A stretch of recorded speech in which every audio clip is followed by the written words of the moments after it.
We are live. What is up, everybody? Aaron the Dog back with another breakdown number 3 of the week. LFA 125, the Strawweight Championship fight we've all been waiting months for now. Loveth Young taking on Jaqueline Amorim in the main event.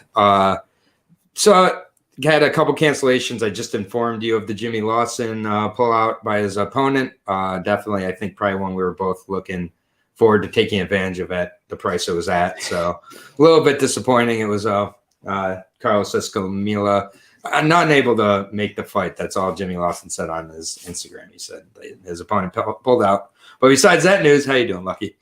I'm doing great. Had a little bit of technical difficulties getting on here. Got sorted out, ready to go. And this LFA card, man, I feel like I might have a couple controversial opinions on here. So okay. Yeah. Interesting enough. That means we're at least agreeing on one of these here, because I think might be sharing that one, but we're going to be doing the PFL Challenger Series as well on here right afterwards. The welterweights taking place. This is all taking place on Friday night. So a lot of MMA on Friday during the day. We got the Bellator from Dublin starting at like 2:00. So basically it's a Friday of MMA from top to bottom. Got the Challenger Series, got LFA. So yeah, really, really good stuff there. And Bellator just finding out that Bellator fighter Adam Piccolotti is suspended 6 months after posting Instagram video of vomit during weight cut last week. So that I actually did see. Okay, yeah, I just got that notification literally as we're live. So gonna just go on with that, but that's a weird suspension to have, but whatever. We got the LFA here. A few cancellations. We're only going to be covering the top 4 bouts, actually. Like I said, the Jimmy Lawson fight is off, and as of now, I don't do prelims yet for LFA. It's just very, very little research to do on those. But taking place in Niagara Falls, New York, we got 2 female fights, and we got 2 male fights to go here. We're going to start at the 145 division, featherweight division.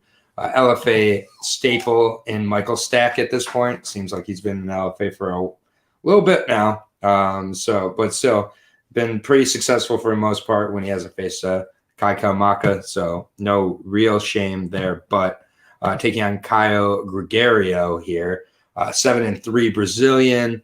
Trials MMA for Michael Stack, who has a very good large frame for this weight class at 6 foot.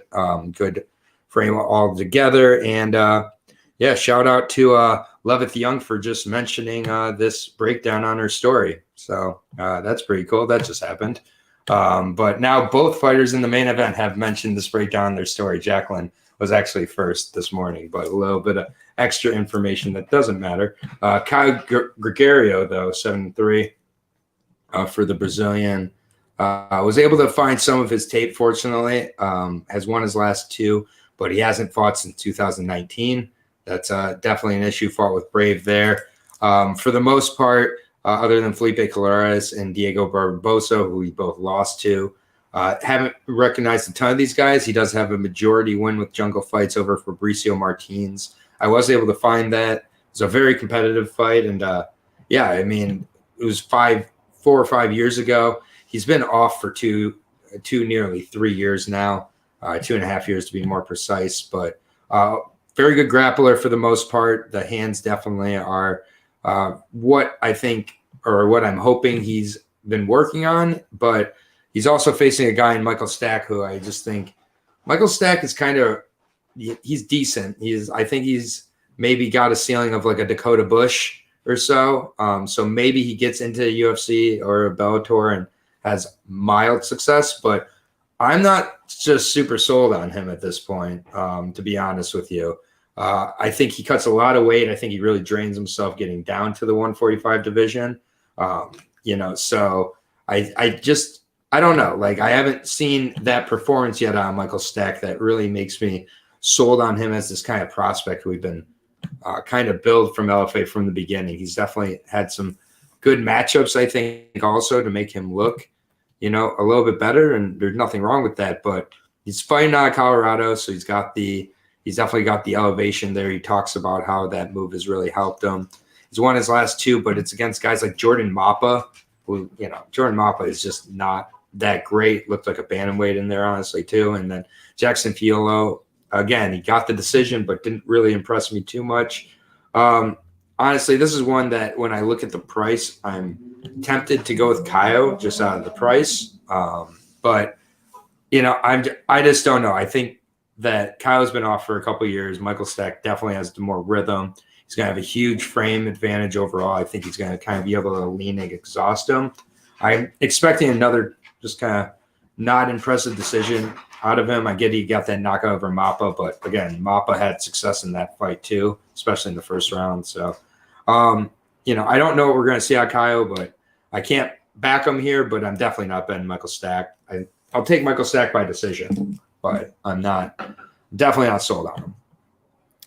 Yeah, man, I'm going to echo a lot of those same sentiments here. I mean, Michael Stack, I also will say that he's listed at 5'10" every time he fights on LFA. I know it says 6 feet on Tapology. I noticed that too. But so I'm going to assume he is 5'10", but he still does have a really big frame for featherweight. I mean, that's still big at 145 pounds, and he is, he's an imposing guy. His striking is pretty decent. I feel like the counters are kind of there for certain guys. Stack really is trying to kind of do a lot of cage pushing, get you up against the cage. He's always kind of in on something there, really kind of a relentless pace. And that's something I really do like about his game is the pace that he pushes. Very physically strong. In the clinch, he's strong, good knees to the body. And he's a good wrestler as well. He is good wrestling both offensively and defensively. But, I mean, in his last fight against Jackson Filho, he received a lot more resistance in those exchanges than we normally see in a Michael Stack fight. And, dude, that fight was way closer than I thought it would or should be. To be honest, with the way that, he was a minus 1,400 favorite in some places going in there. And I felt like he didn't look like that at all. He is very athletic. He's got a good build, pushes a high pace. I mean, Gregorio looks extremely strong as well. This guy's physique looks absolutely insane. Like one of those Brazilian physiques that we see sometimes on the Contender Series where it's like, okay, I mean, I guess. A little bit fishy. The years off and it just gets stacked too. So Yeah. I mean, he's got 2 fights on Brave where he's 1-1, hasn't fought since 2019. The striking can be a little bit reckless, but I just don't really feel like Michael Stack is that kind of guy that's really going to punish him for being a little overzealous in those exchanges. Gregorio does have big power on the feet. I mean, I think if they get into a firefight, it could really go either way there, but he's a really good grappler, jiu-jitsu black belt, and really strong as well. Good top game. He's a submission threat on the ground, looks shredded, athletic. And I get why Stack's favored here. I mean, it makes sense. But like I said, he closed as a minus 1,400 favorite against a 4-2 Jackson Filho last time and won like a close 29-28.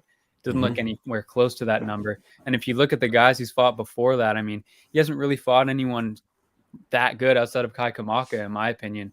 Yeah. And the fight last time was close, and I feel like this is an even tougher opponent in Gregorio. So the line on Michael Stack is just too steep for me here. So if I was going to bet this one, I would be betting Kyogregorio.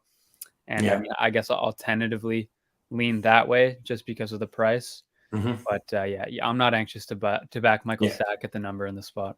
Yeah, minus 275, you can get plus 215. I'm seeing on Kyo right now. I think that's a good stab, especially on a card like this. We have a close fight. Both women's fights are very close. But I do think that this is a good shot with the value. But I am going to go with Stack still, just ever so slightly, but not been $1 on that. Next fight, one of the close fights on the card. And this one is in the strawweight division between Ashley Nichols of Canada and Hillary Rose of the U.S. 3-3 versus 5-3. So this is part of why this fight's very close. What I will say, Hillary has the age on her side, but the size frame is on Ashley's side for sure. Hillary's going to definitely have to kind of crash the distance and make this a little more of a dirty fight, I think, to get it to where she needs to have it. She did lose her last fight out. She went and had a kickboxing fight since then where she won a decision. She was set up to have a fight with Catherine Paprocki, which would have been really good to see where she was at, weight cut issues. Then Emily Whitmire, she was supposed to take on in January with Invicta. I'm not sure exactly what happened with that, but I know Emily had foot surgery, so maybe that's it. But Hillary definitely putting herself in there with good opponents. The problem is when she faces those good opponents, she's losing to those good opponents. Of these two, they're very, very close. Lindsay Garbat is by far the best win between these two with Ashley Nichols. But Ashley Nichols, I think, has been off since 2019. So, and she's coming off of losing 2 straight fights also. So, and she's 35 years old at 115. These are just all things I don't love personally. Again, I think, rhythm matters, but again, she was in there with Mallory Martin, lost to Mallory Martin in that fight with Invicta, Tiffy Van Soust with kickbox or Muay Thai. So she's been in there with like really good girls. And again, the win over Lindsay Garbat at TKO, by far the best win either one of these sides has. I think that, it seems that for the most part, this should be on the feet. And I think Hillary's going to want to be on the outside countering, or not Hillary. Ashley's going to be on the outside countering, moving. And I think Hillary's going to want to crash the distance. I think Ashley should be able to get a decision here over Hillary Rose. It's probably going to be mostly a kickboxing bout, but it's a close fight. But I'll just edge ever so slightly with Ashley Nichols, but I'm not racing to bet her as a favorite. 2 years off and 2 straight losses. Yeah, Ashley Nichols, we haven't seen her in MMA since 2018, 3-3 record. Lost her debut to Randa Marcos back in 2013, then goes 3-0 on TKO with 2 round 1 knockouts. Goes to Invicta, goes 0-2 there. Dropped her most recent fight to Mallory Martin, but she's a really good striker. Obviously has that Muay Thai and kickboxing background. That's where she's going to want this fight to be. She's got pretty good combination punches. She places them well. I like the way she goes to the body, and she's obviously going to have the size here. I'm not sure what the reach number is on her, but I'm assuming she's going to be the longer of the 2 fighters.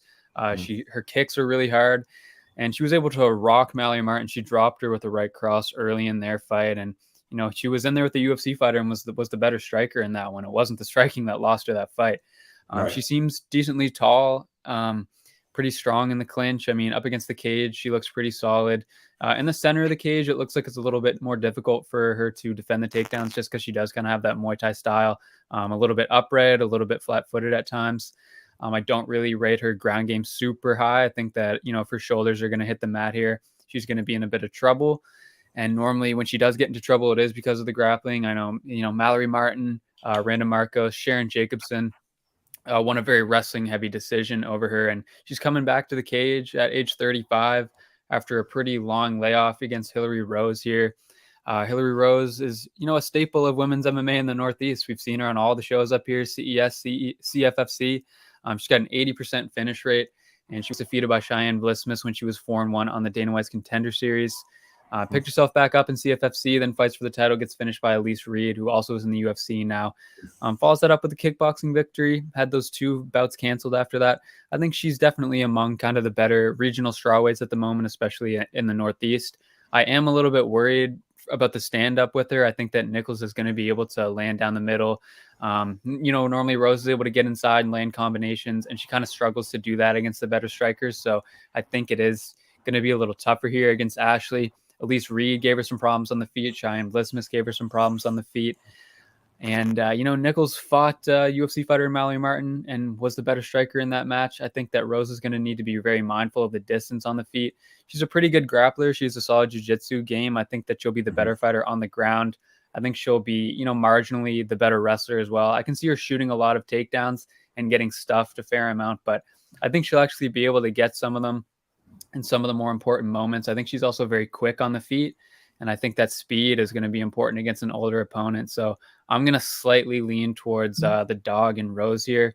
Okay. I mean, I expect Nichols to be the better striker, better on the feet, but just some intangibles. I mean, I like that Rose has been a lot more active. She's been improving. Mm-hmm. She's younger. She's been working on her striking, obviously taking kickboxing fights. I think she's going to be faster and maybe a little more aggressive. So just based on the intangibles, I'm going to lean towards Hillary Rose, but this is a pass fight for me because I just don't really feel super strongly about either side. Yeah, minus 125, minus 105 on Hillary Rose. So technically the dog. But yeah, the other thing I like about Rose is, I mean, she's trying to schedule fights with really good fighters. I think that's a really good sign of confidence. I look into that a lot more than maybe others. But when I see, a Owen or a 1-18 guy before you sign with the UFC, it just kind of gives me a sign that you're maybe not exactly as confident in yourself as you should.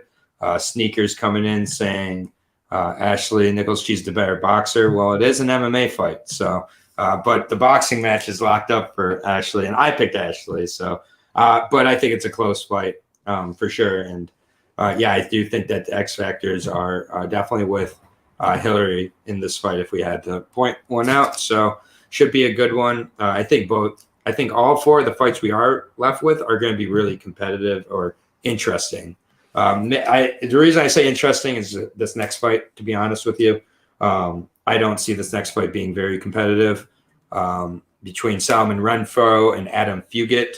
I wanted to call him Adam Fuckit, but it is Fugit, and kind of has that attitude coming into this fight, maybe that will help him. I'm more familiar with him from his Submission Underground bout with Nick Maximov, where he was actually like really going at it with Nick. They were going back and forth. He worked his way out of a lot of leg locks, got caught in a guillotine by Nick Maximov, who's been really good over there. But, I mean, physically looked to really hang in there with him. So that's something right away I find interesting with this being at 170. But Solomon Renfro, we know him from the Contender Series or other spots, CFFC. He's only 25 years old. 5'9", 72.5-inch reach, taking on a 6'1" opponent. He's definitely going to have a frame issue here, but I think for the most part he's going to rush him and pressure him with both his striking and grappling here. Solomon Renfro really solid. Back on the Contender Series in October, he did end up with the loss in that one to Johnny Parsons. It was a split decision. Johnny Parsons, a striking coach at Syndicate, a very wily veteran, and I think Johnny Parsons fought the best fight he could possibly fight. I don't think he can fight a better fight than that without getting like a knockout for the most part. Like everything seemed to click, and Parsons took so many shots from Renfro, I think, in that fight that I'm not as sure if Fugit is able to take those. The other thing I've seen in a lot of both Fugit's losses is that he got overwhelmed with power wrestling. And I think that's something else that Renfro can go to if he needs to. I think Renfro is going to look to keep this on the feet, beat him up. And, he gets a lot of first-round finishes. He's been finished by Mike Mallet, who we've seen signed to the UFC also. Got a rear naked choke in that one, Mike Mallet. Got a quick submission on the Contender Series also. So he's lost a very good level of competition, had a very good amateur record as well, and faced guys like faced better amateur guys as well, tested himself, took his time to get to the pros. I like that. Went pro in 2017, pretty active. Again, hasn't had that like marquee win, I would say, yet. But I mean, the way he looked against Nick Alley and Lee Henry Lilly, I think that's how he's going to look against Adam Fugit. But yeah, props to Adam. It was fun to watch his fights. He's really an interesting character. Seems very confident. Has not competed since the Maximov guillotine loss. So he was trying to get back in there a few times, but it happens. Hasn't faced a crazy level of competition inside of MMA. When he stepped up, Vanderford obviously was able to take him. The Hamzat Salim fight, that's, aged decently, knocked out TJ Kohler. So, and then Kalen Hill put his hands on him and knocked him out. Really, really bad knockout there as well. I just see Renfro copying the same type of game plan, either a knockout, or if he doesn't and he starts kind of gassed from overexerting himself, I think he goes to the wrestling and is able to get it done there. And as long as he doesn't have any sort of Jacoby Jones slip-ups and leaves his arm in for a clear guard armbar, I think he either takes the decision or knocks him out. Renfro all day here for me. Yeah, if you get the former X1 welterweight champion, haven't seen him in the cage since 2019. Besides obviously you mentioned the Nick Maximov Submission Underground match. In the grappling sphere, he had 2 canceled bouts last year though, so I think he's still training. He has that high guard in the striking, good kicks to the body and legs. Decent kind of like Muay Thai style on the feet. He's got a decent jab. I like his kicking game. I do also like the way he uses elbows in close. I like his body kicks with the back leg. And he's a physically strong guy. He's able to get takedowns with some power. He's strong in the clinch. Good jiu-jitsu game. He can be a submission threat. And, once he can get control on the ground, his top game is pretty decent as well. Could have some size advantages over Renfro. I mean, definitely in the height. But Renfro is, he's built like a tank. So we'll see when they actually get standing next to each other what it looks like. Renfro pretty much his entire career has been on CFFC, had only one loss over there. And that was Mike Mallet, like you said, and then loses the split decision to Johnny Parsons on the Contender Series. And the guy's got power in his hands. I really like the way he throws his cross, especially when he goes to the body. And if he connects the right way, man, he can definitely put you out. He's got a lot of round one finishes, like you said. Good 1-2s. I like the way he mixes it up with the placement. I'd like to see a little more extended combinations from him. Sometimes he's a little bit too comfortable just to rely on some 1-2s and some singular strikes. He's got a powerful double leg in the grappling. And like we said, he's a little bit small height-wise for 170, but he's just built like a tank. He's very athletic, very powerful. I like Renfro to get the win here. I mean, he's much younger, been much more active, and his strength of schedule has just gotten increasingly good kind of as time's gone on. He just dusted 2 tough opponents on CFFC and then won a really hard 3 rounds with Johnny Parsons. And like you said, hit him with some shots that I don't think a lot of guys are going to be able to take. So I think Renfro gets the win in this one. Yeah, I don't think Renfro needed to be in the UFC yet. Like, I just think that it's like one of those times where it's like easy for me to say, but good thing he was on that side of the split decision because, I mean, we're getting ready to see Johnny Parsons debut. We'll see how Johnny Parsons does. I mean, it will be interesting to track these 2 guys' success based on who got into contend at UFC on that split decision. It's just like sometimes the loss is the best thing that can happen. I think that he can have a few more fights here, but again, he's a Paul Daly type of welterweight. He really is just small, compact, but that power is going to, get him through a lot of these fights where he's the smaller frame or shorter guy. He's going to be looking up a lot at face-offs, and I don't think that's necessarily going to hurt him, but yeah, should be a good fight. Just seeing, it's always funny, Tapology is updating as we go. Look who got added to the card, Zach Zane. Old, reliable Zach Zane. When in doubt, call up Zach Zane and say, hey, you want to fight a Brazilian? We're going to have you fight a Brazilian. So not going to cover that fight, but that has been added to the main card. This has happened like 2 of my breakdowns this week where I've been just refreshing Tapology and then a fight just pops up or they switch the order. I love Tapology. Very unreliable, yet I still love it. Yeah, Zach Zane taking on a Brazilian there at the beginning. I'll be interested to see if I can once again bet against Zach Zane, but because that's what I do. I don't think I've ever put a bet in for Zach Zane. But we're at the LFA strawweight main event, the strawweight title fight, I should say, which is the main event.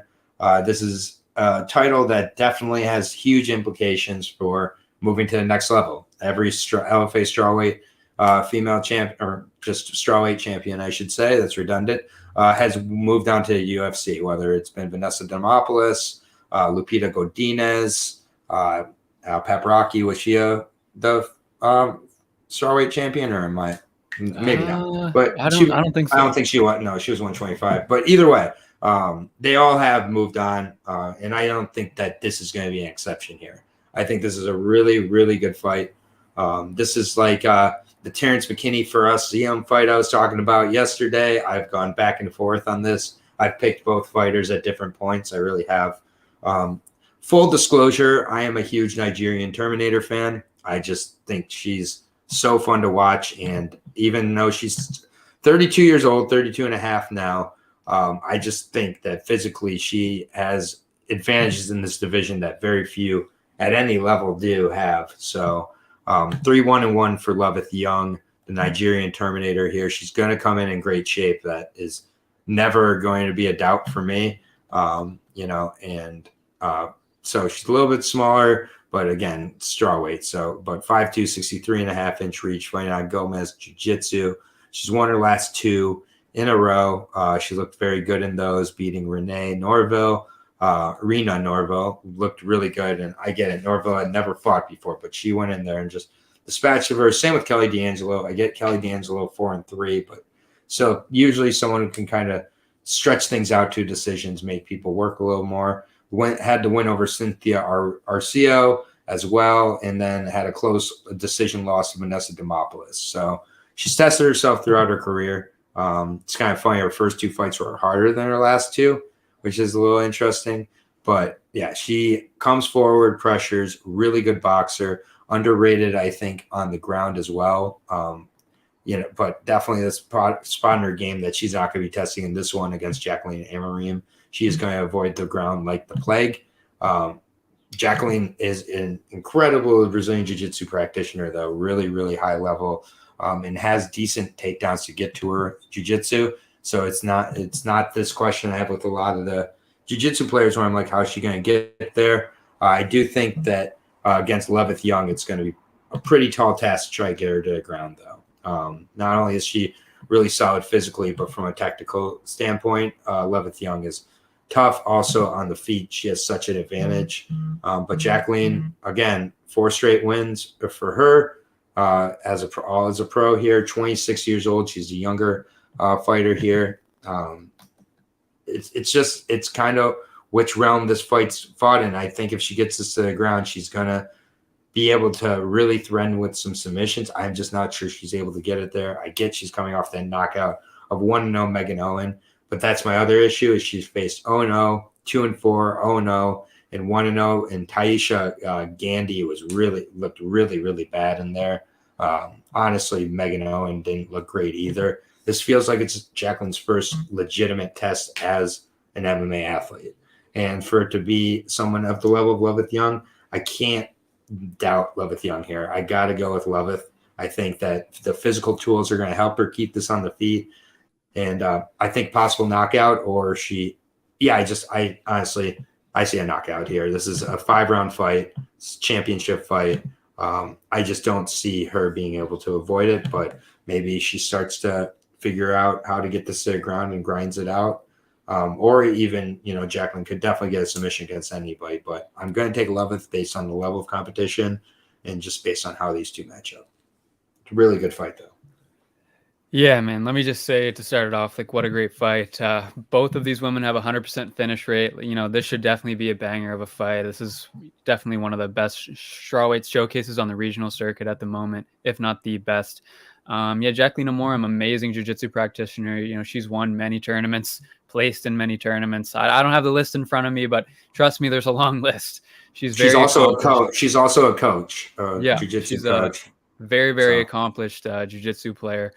But yeah, you mentioned it. She hasn't really fought anybody very good. 2 0-0s, 2-4, 1-0 Megan Owen, and she's never been in the cage for 2 minutes straight yet. Yeah. All of those fights have come within 2 minutes, and we always say you don't want to really hold that against somebody, but we also there's a whole lot of question marks that we don't really know. We haven't seen her do anything extended past that point, and she's going to come up in a really tough opponent in Loveth Young here, who's physically extremely strong, like we mentioned. And in Loveth Young's first fight ever, she jumped into deeper water than Jaqueline Amorim has been in yet. I mean, Cynthia, better fighter. Vanessa Demopoulos, it's a much better fighter than anybody Amorim's faced. Even I would say Kelly D'Angelo too. And Loveth Young is getting them out of there pretty early as well. So it's really hard to go against Loveth Young with just the physicality. And I feel like the boxing is going to be a bit of a level above. I feel like she's going to hit really hard. I don't think Amorim's going to be used to this type of pressure, getting hit like this. And I mean, I might look like an idiot after the fights on Friday, but I feel quite good about Loveth Young. I honestly don't really know why this is at a pick 'em. I feel like Loveth Young should be a heavier favorite here. Yeah, I agree. You can find Loveth Young at +105 on some sites. I wish I could find that. -110 is what I'm seeing it at. -120 for Jaqueline Amorim. A lot of people liking the potential of the jits player with hands now, I guess. But it will be interesting. But yeah, it's like, talk about a step up. You're going 5 rounds for a first time, and you're going against Loveth Young, who has got to be one of the toughest strawweight prospects on the regional scene at this point. And it's just quite an increase from where she's been at. So yeah, I've got to side with Loveth Young as well here, and maybe we're both apologizing, next week. Who knows? But we got to go with what we go with. So yeah, those are the 4 fights that we're covering We're going to come back with a PFL Challenger Series in a minute here. We're just going to reboot up. But starting from the bottom, Michael Stack is my pick while you're leaning slightly towards Kyo. Then I have Ashley Nichols and you have Hillary Rose ever so slightly. Again, those are not necessarily bets, just where we're leaning with our picks there. We're both on Solomon Renfro at minus 350, by the way. I think that's a really good price on him still. It's not amazing, but I think it's an appropriate price, I should say. And then we're both on Loveth Young as a slight underdog in the main event. So those 4 fights, as well as the vszane fight that just got added, who knows with that one. But we're going to take off for a second. We're literally going to be right back with the PFL Challenger Series Week 2 welterweight edition. But this is the LFA 125 breakdown show. Thanks for checking it out, everybody, and take care. Peace out.